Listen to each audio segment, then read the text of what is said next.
चर का जो घात हो क्या हो आपका पूर्ण संख्या हो। क्या देखिए 0 1 2 क्या है पूर्ण संख्या है, तो होता है क्या है यह बहुपद है। इसमें कितने चर हैं, देखिए इसमें केवल एक चर है, देखिए केवल x है, तो यह एक चर में बहुपद है, बहुपद है। क्यों है, क्योंकि जो इसका घातांक है क्या है, जो इसका घातांक है वो क्या है, जो चर का घातांक है वो क्या है, वो पूर्ण संख्या है। ठीक है, इस तरह पहला सवाल आपका हल हो गया। आप ठीक है, अब लिखोगे कि हम जानते हैं कि इस बीजीव्यंजक में जो चर का जो घातांक है वो पूर्ण संख्या है, तथा इस बीजीव्यंजक में केवल एक चर x है, अतः यह एक चर में बहुपद है। हो गया आपका।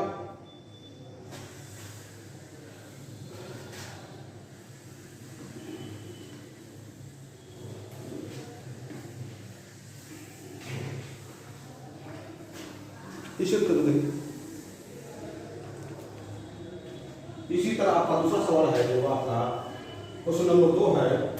पहला का दूसरा है y स्क्वायर प्लस कड़ी में 2। देखिए तो इसे हम लिख सकते हैं y स्क्वायर प्लस कड़ी में 2 y पे पावर 0 हो गया, क्योंकि आप जानते हो y पे पावर 0 का मतलब क्या होता है, 1 होता है। ठीक है, तो ध्यान से देखिए पूछ रहा है कि क्या यह एक चर में बीजीव्यंजक, देखिए ये जो बीजीव्यंजक है इसमें कौन सा चर है, y है, तो क्या होगा ये एक चर y में बीजीव्यंजक है। अब हमें यह पता करना है कि जो यह एक चर y में बीजीव्यंजक है क्या यह बहुपद है कि नहीं है। देखिए जो चर y है यहाँ पर कौन सा घातांक, यहाँ पे 2 है, यहाँ पे 0 है। ठीक है, तो 0 और 2 क्या है, 0 और 2 आपकी पूर्ण संख्याएं हैं, पूर्ण संख्या है, तो ये 0 2, क्योंकि 0 1 2 3 4 समान इनफाइनाइट के संग्रह को क्या कहते हैं, हम पूर्ण संख्या कहते हैं। तो अब लिखोगे कि हाँ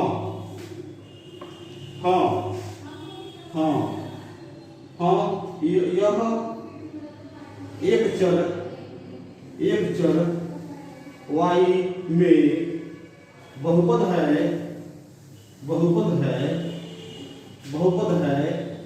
क्योंकि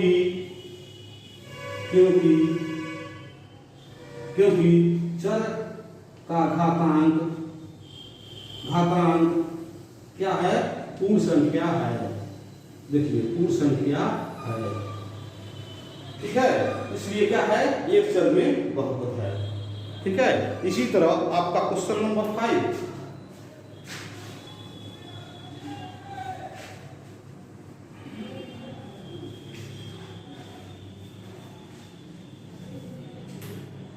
क्वेश्चन नंबर 5 है आपका, क्वेश्चन नंबर 5 आपका है x पे 10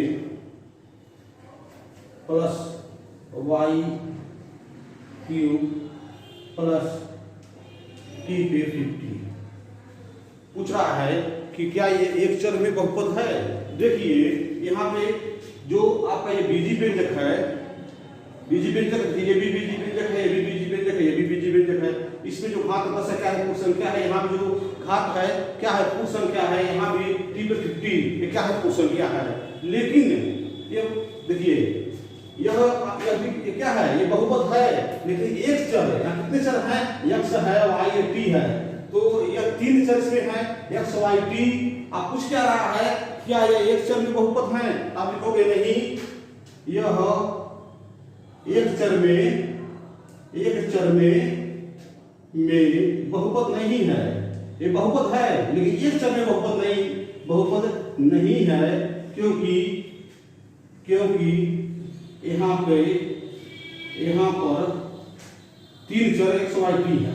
कितने चर हैं, 3 चर x y t है। आप पूछ रहा था क्या यह एक चर में बहुपद है, तुम कहोगे नहीं, यह एक चर में बहुपद नहीं है। यहाँ क्योंकि यहाँ पे 3 चर x y t है। बहुपद तो है, ये 3 चर में बहुपद है। आप पूछ रहा है आपसे एक चर में बहुपद है, तो 3 चर में तो बहुपद है, लेकिन एक चर में बहुपद होने के लिए ये आवश्यक है कि सभी जो चर हो क्या हो, एक हो से यहाँ भी x रहता है, यहाँ भी x रहता है, यहाँ भी x रहता है, लेकिन एक चर में बहुपद नहीं है। तो x में है, x पे पावर 10 है, x पे पावर 10 है, y पे 3 है, t पे 50 है, तो ये 3 चर में बहुपद है, लेकिन एक चर में बहुपद नहीं है। एक चर में बहुपद होने के लिए आवश्यक है केवल एक ही चर है। यहाँ कितने चर है? 3 चर है, इसलिए एक चर में बहुपद नहीं है।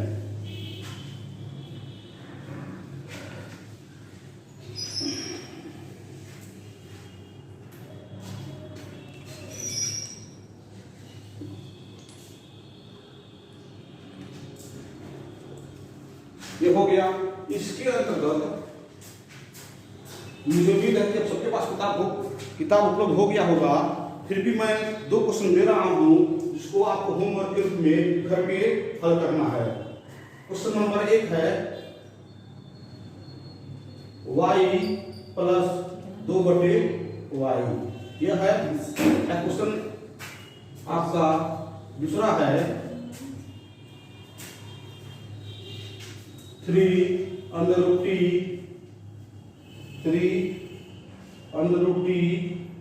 Plus t√t। देखिए क्वेश्चन नंबर पहला है y प्लस 2/y, और दूसरा है आपका दूसरा है 3 इंटू √3 कड़ी में t प्लस t इंटू कड़ी में 2। आपको ये बताना है कि क्या ये दोनों क्वेश्चन में आपको बताना है क्या ये एक चर में बहुपद है कि नहीं है। आपको बताना है क्या यह एक चर में बहुपद है या नहीं। यही दोनों क्वेश्चन आपको होमवर्क के रूप में घर पे हल करना है, ठीक है।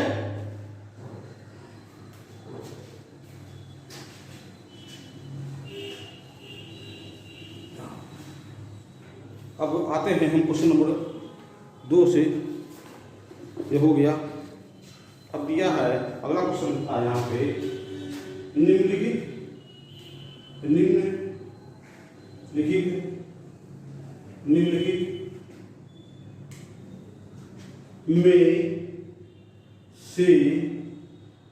में से प्रत्येक में x² का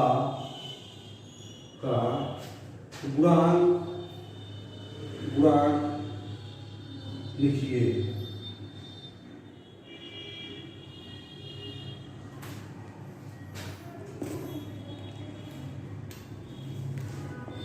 पहला क्वेश्चन है 2 प्लस x² प्लस x।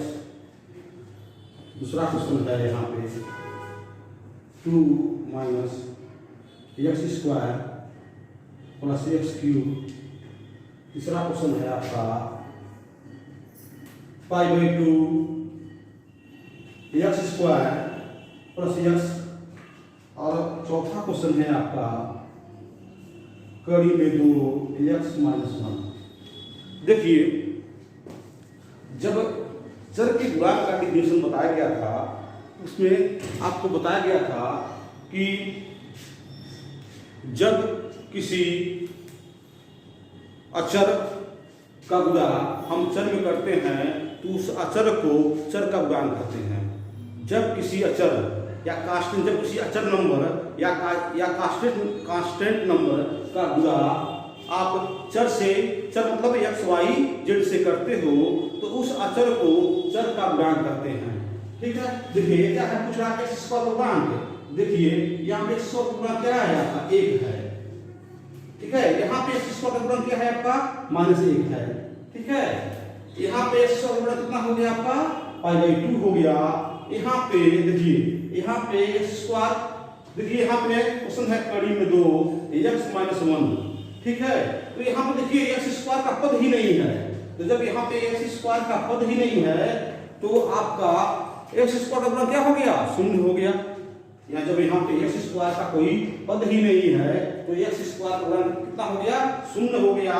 यहाँ पे देखिए एक्स स्क्वायर का गुणांक कितना हो गया, 5/2, क्योंकि कहा गया है कि जब हम गुणांक चर की गुणांक का डिफिनेशन बताए थे उसमें हम बताए थे कि जब अचर नंबर का गुणा किसी चर में करते हैं तो उस अचर नंबर को चर का गुणांक करते हैं। यह क्या हो गया, देखिए यहाँ 5/2, यहाँ पे 5/2 का गुणा किसमें किया गया है, एक्स स्क्वायर में किया गया है। तो 5/2 क्या है आपका, ये हो गया आपका अचर हो गया, ये क्या हो गया, चर हो गया। अब कुछ क्या रहा है आपसे, इसी एक्स स्क्वायर जो चर है इसी का गुणांक पूछ रहा है। तो क्या हो गया, एक्स स्क्वायर का गुणांक आपका 5/2 हो गया। यहाँ पे देखिए ये क्या है, ये आपका चर है, ये क्या हो गया आपका अचर है। तो देखिए क्या पूछ रहा है, इसी एक्स स्क्वायर का गुणांक पूछ रहा है, मतलब इसी कांस्टेंट नंबर को पूछ रहा है। क्या हो गया आपका 1 हो गया, यहाँ पे -1 हो गया, यहाँ पे एक्स स्क्वायर का पद ही नहीं है। तो क्या हो गया, जब इसका एक्स स्क्वायर का पद ही नहीं है तो एक्स स्क्वायर का गुणांक कितना हो गया, यहाँ पे 0 हो गया। ठीक है, तो इसको हल कर लीजिएगा, क्योंकि असल गुणांक का डिफिनेशन पहले ही ऑलरेडी आप बता चुके हैं, इसको आसानी से आप लोग हल कर लेंगे। ठीक है,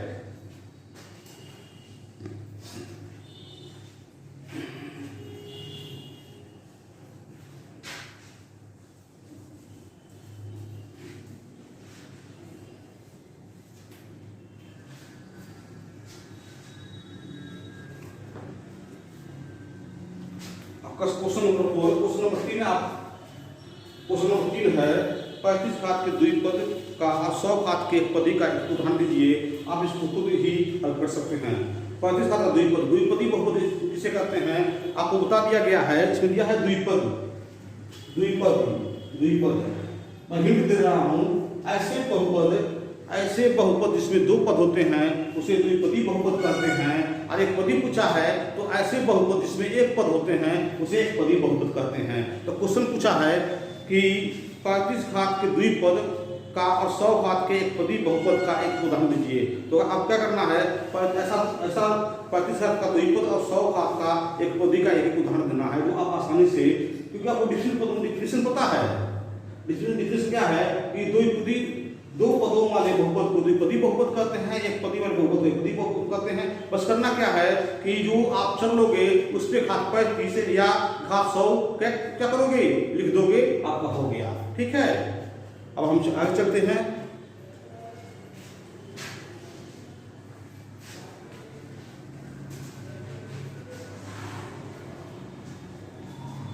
दिया है क्वेश्चन नंबर 4, निम्नलिखित बहुपदों में से प्रत्येक बहुपद की घात लिखिए।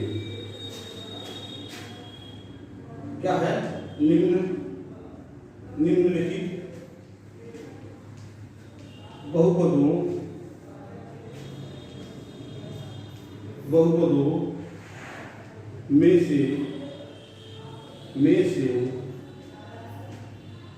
से प्रत्येक बहुपद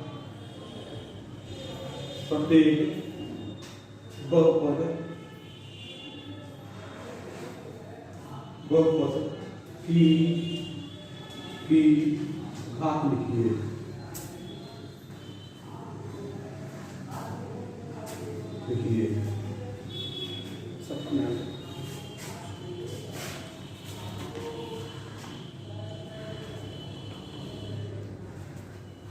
देखिए बच्चों, दिया है क्वेश्चन नंबर आपका ये 4 है। क्वेश्चन नंबर 4 प्रश्नावली का कि निम्नलिखित बहुपदों में से प्रत्येक बहुपद का घात लिखिए। ठीक है, तो अब क्या करना है कि बहुपद दिया है, बहुपद की घात लिखना है। तो बहुपद की घात डिफिनेशन था कि किसी बहुपद में चर के घात के अधिकतम घातांक वाले पद को बहुपद की घात कहते हैं। किसी बहुपद में चर के घात वाले, क्वेश्चन नंबर आपका 4 है। देखिए क्वेश्चन नंबर 4 मैं लिख दे रहा हूं। क्वेश्चन नंबर 4 है आपका पहला, 5x³ plus 4x² plus 7x। ठीक है, ये दिया क्वेश्चन। आपको बताना है बहुपद की घात। तो बहुपद की घात का डिफिनीशन है कि देखिए, चर किसी बहुपद की घात चर की वो अधिकतम घात वाला पद होता है जिसमें क्वेश्चन में लिख दूं। देखिए,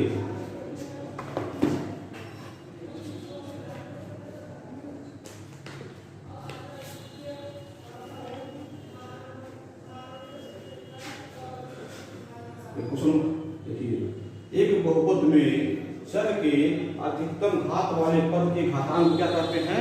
बहुपद की घात कहते हैं। देखिए, एक बहुपद में चर के अधिकतम घात वाले पद के घातांक को बहुपद की घात कहते हैं। एक तो बहुपद दिया गया है, अब डिफिनेशन क्या कहता है कि एक बहुपद में चर के अधिकतम घात वाले पद के घातांक को बहुपद की घात कहते हैं। ठीक है, तो देखिए इस बहुपद में जो चर है, चर का अधिकतम घात क्या है? देखिए, चर का अधिकतम घात यहाँ पे 3 है, तो बहुपद की घात क्या हो जाएगी? 3 हो जाएगी। ये अपना आंसर है। एक बहुपद में डिफिनेशन का अर्थ भी आप कहोगे कि हम जानते हैं कि एक बहुपद में चर के अधिकतम घात वाले पद के घातांक को बहुपद की घात कहते हैं। एक बहुपद, सुन लीजिए से, एक बहुपद में चर के अधिकतम घात वाले पद के घातांक को बहुपद की घात कहते हैं। तो देखिए,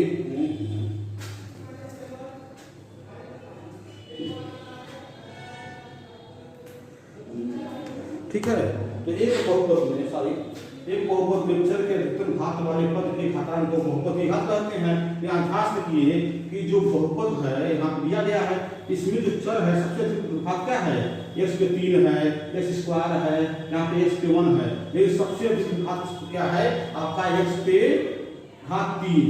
तो ये जो x पे घात 3 है, ये क्या हो जाएगा? ये घात 3 इस बहुपद का घात हो जाएगा। क्योंकि डिफिनेशन ही करता है कि किसी बहुपद में चर के अधिकतम घात वाले पद के घातांक को बहुपद की घात कहते हैं। इसका आंसर क्या आ गया? 3। बहुपद की घात क्या हो गई? यहाँ पे बहुपद की घात क्या हो गई? बहुपद की घात 3 हो गई। ठीक है, 3 हो गई। ये हो गया, नहीं हो गया, ये हो गया। उसी तरह देखिए यहाँ पे क्वेश्चन नंबर 2। क्वेश्चन कहाँ गया? Question number 2, 4 - y²। देखिए, ये क्या है? बहुपद है आपका। आपको पता लगाना है कि इस बहुपद की घात क्या है। क्योंकि आप डिफिनेशन से जानते हो कि किसी बहुपद में चर के अधिकतम घात वाले पद के घातांक को बहुपद की घात कहते हैं। डिफिनेशन करता है कि चर के अधिकतम घात वाले पद के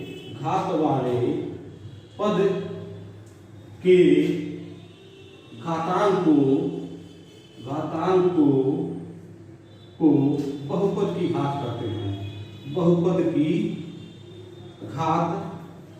घात कहते हैं। देखिए, ये डिफिनेशन है कि किसी बहुपद में चर के अधिकतम घात वाले पद के घातांक को बहुपद की घात कहते हैं। ये बहुपद हो गया। हमको पता लगाना कि इस बहुपद में जो चर क्या है? यहाँ चर y है, तो इस चर का में अधिकतम घात क्या है? यहाँ पे अधिकतम घात क्या है? 2 है। 2 क्या हो गया? 2 इस बहुपद का 2 क्या हो गया? इस बहुपद का घात हो गया। ठीक है, इस 2 क्या हो गया? 2 इस बहुपद का घात हो गया। यही डिग्री आप पॉलिनोमियल पूछ रहा है, तो आप डिफिनेशन जानते हो। क्योंकि हम जानते हैं कि चर के अधिकतम घात वाले पद के घातांक को बहुपद की घात कहते हैं। यहाँ क्या है? 4 - y²। इसको लिख सकते हो 4 y पे 0 का मान कितना होता है? y पे 0 का मान 1 होता है। देखिए, इस बहुपद, ये बहुपद हो गया। इस बहुपद में अधिकतम घात क्या है? यहाँ पे चर का अधिकतम घात 2 है, अतः इस बहुपद की घात क्या हो गई? 2 हो गई। क्योंकि डेफिनेशन ही कहता है कि चर के अधिकतम घात वाले पद के घातांक को बहुपद की बात करते हैं। ठीक है, ये क्वेश्चन हो गया आपका, देख लीजिएगा। अब हम आगे हैं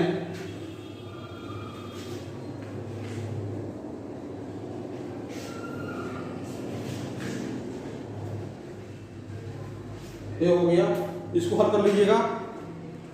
उसी तरह से इसमें आपके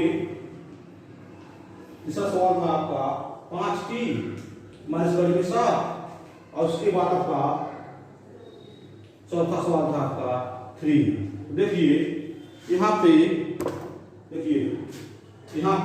इसको लिख सकते हैं 5t माइनस करीब 7 t पे 0। तो बहुपद घात पूछ रहा है, बहुपद इस बहुपद में अधिकतम घात क्या है? क्योंकि आप जानते हो t पे 0 का मतलब क्या होता है? t पे 0 का मान होता है 1 होता है। इसे हम 5t माइनस अंडर रूट 7 को हम लिख सकते हैं 5t minus under root 7 t की पावर 0। ठीक है, तो अब ध्यान से देखिए इस बहुपद में घात क्या है? t पर 1 घात है, यहाँ पे 0 घात है। इसमें अधिकतम इस बहुपद में जो चर t है उसका अधिकतम घात क्या है? 1 है। यहाँ बहुपद की घात क्या हो जाएगी? यहाँ पे बहुपद की घात 1 हो जाएगी। देखिए यहाँ पे देखिए 3, इसे लिख सकते हैं, इसको हम लिख सकते हैं 3, कोई चर ले लीजिए x 0। ठीक है, तो यहाँ पे बहुपद का घात क्योंकि x 0 का मान कितना होता है? x 0 का मान होता है 1 होता है। तो यहाँ पे बहुपद की घात कितनी हो गई? यहाँ पे बहुपद की घात 0 हो गई। कितनी हो गई? 0 हो गई। ठीक है, इस तरह आपका चौथा क्वेश्चन नंबर 4 का हल हो गया है। इसे आप लोग नोटबुक पे, कॉपी पे अच्छी तरह से इस प्रश्नावली को हल कर लीजिएगा। ठीक है, और उसके बाद 2 या 3 दिन में एक आप उस कॉपी को स्कूल में जमा कर दीजिएगा, उसको मैं चेक करूंगा। ठीक है, अब आइए लास्ट क्वेश्चन है आपका इस प्रश्नावली का, उसे हम लोग हल करते हैं।